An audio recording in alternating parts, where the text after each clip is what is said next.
Oh, right. Yeah, this is another of Todd's first PayPal. Yeah, the Ronnie Hawkins on George Stroumboulopoulos. Um, this is gonna be fire. Ronnie Hawkins is hilarious. He could have been a comedian, but yeah, let's go. Moment, you'll meet Ontario's Rompin' Ronnie Hawkins, a singer of rock songs who emigrated from Arkansas with a new kind of music that rocks the young in years or young in heart in a way that has nothing to do with inducing sleep. The southern half of tonight's brace of immigrants, right after this message. Everybody stand up and welcome Rompin' Ronnie Hawkins!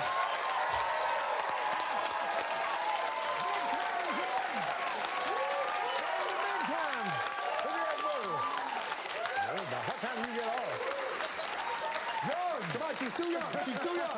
She's too young. Move away. My goodness gracious. He is. Thank you. How are you, man? We're in the big town. Right there. Big town. You're in the big town, George. How are you? All righty. I saw Ronnie by a young girl. I might got to pull him away. Pull him away. Oh, baby, if I was 6 months younger, George, ain't no telling what I'd do. Hey, man, this is Ronnie Hawkins Day. Oh, this is a day, and you're looking good. You've trimmed down to your fighting weight. You too, man. You've got like... I've seen the greatest celebrities and kings of the world on your show. It's time for you to ask for a raise. I don't care what you're getting. They're never going to give it to me because they at home, they're the ones paying.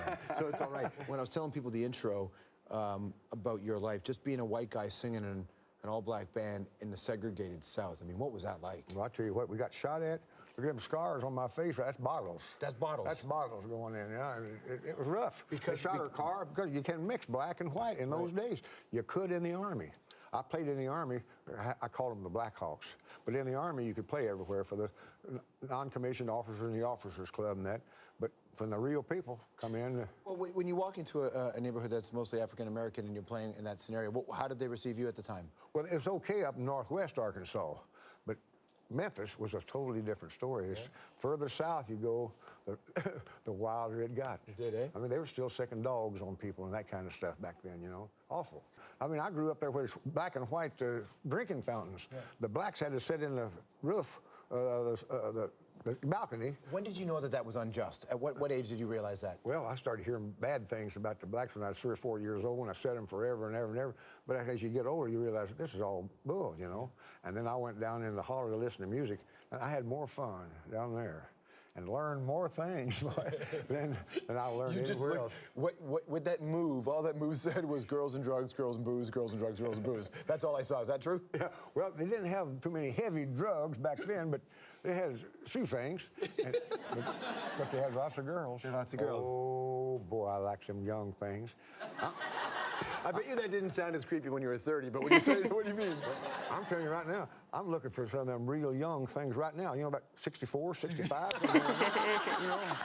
How about this? Let's go back to when you were 31 years old. Look at this. This is a great Rompin' Ronnie, 31. When I first started playing rock and roll, I don't guess there was anything more lower life in the music field than a rock and roll singer. Everybody frowned on it. All musicians frowned on it. All parents frowned on it. And they said it was just a fad. It'd last 2 months, and that was it, you know. Great days, huh?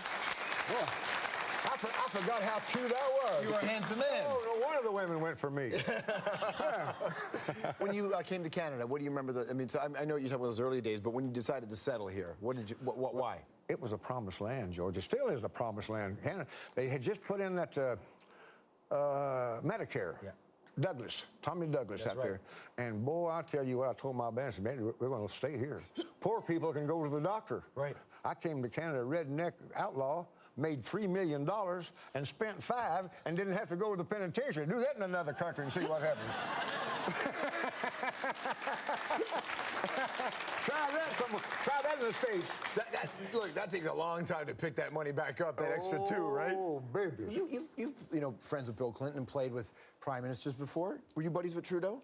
Well, I liked him. I knew him well. See, when John and Yoko lived at my house, we went to see Trudeau on what they call they give him their own private car. Right. With a microbiotic cook. So is that today's Trudeau's dad or granddad? It just shows you it's the same as our country. You have a side that's supposedly for the people, and they all are from Eton. They ain't never been. Do you know what I mean? You have a Labour Party like that's meant to be for the working class in this society. The leaders of it would run a mile if they ever ended up in a working class estate. Do you know what I mean? You're telling me when you went to go visit the Prime Minister, did the dogs give you the sniff, or? No, we met him, no thing, you know, but the president, I mean, the Prime Minister had his own stuff. Come on. I'm not kidding you, baby. And it was almost as good as John's. Wasn't bad. Wait, you got stoned with Pierre Trudeau? Well, I don't know whether he did or not, but I certainly did. See more Ronnie Hawkins right after this.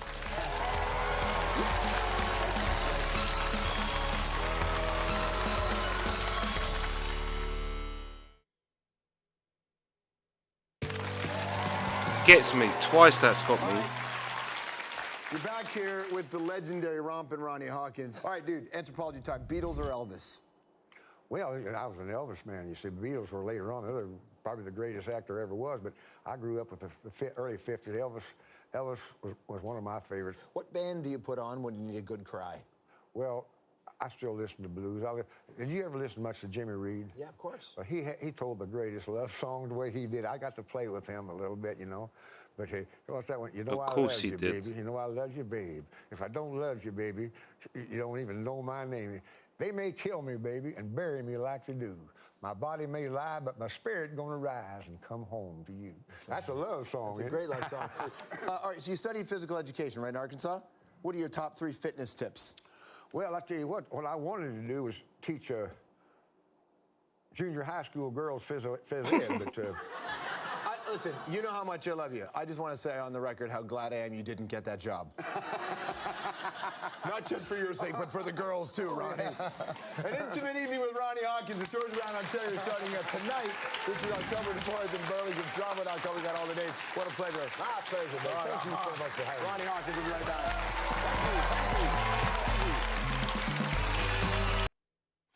Yeah. He is a joker.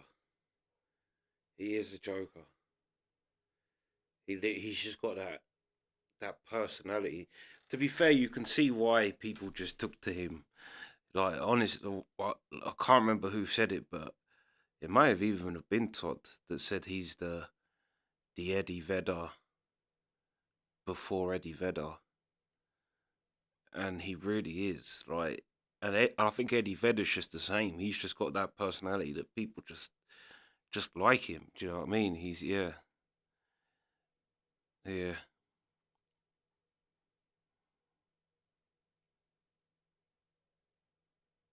There's something he said no.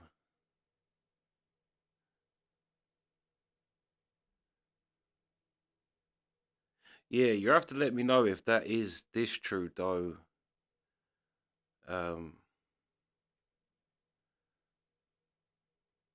Well, no, last time I mentioned that this one, today's one.